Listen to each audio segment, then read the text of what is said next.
Eli tässä on meidän sisääntulo, aula.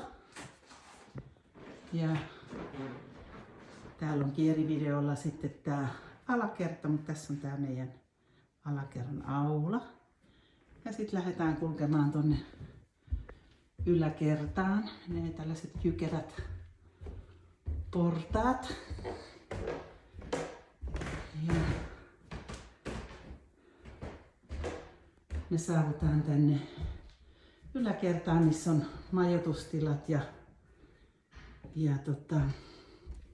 suihkut ja vessat ja sellaiset.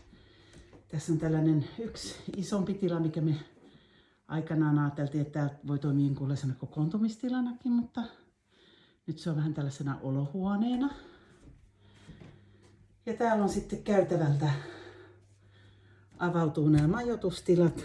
Täällä on tällaisia yhteensä täällä majoituskäytävällä on niin kuin tällaisia huoneita.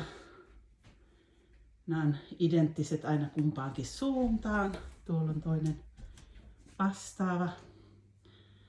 Niin näitä on 7 täällä päädyssä. Ja tässä on vähän kuvaa, että vähän hankala saada tällä videolla kuvattua, mutta saa vähän käsitystä, että minkälaista täällä on. Ja täällä on sitten meidän kulmahuoneet ja näistä kulmahuoneista ja päätyhuoneista avautuu sitten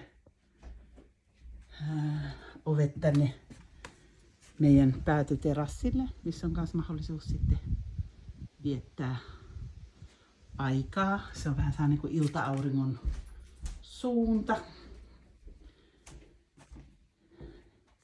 Eli nämä on hyvin samankaltaisia sitten nämä huoneet. Aina avautuu niin kuin vastakkaisilla puolilla samanlaiset huoneet.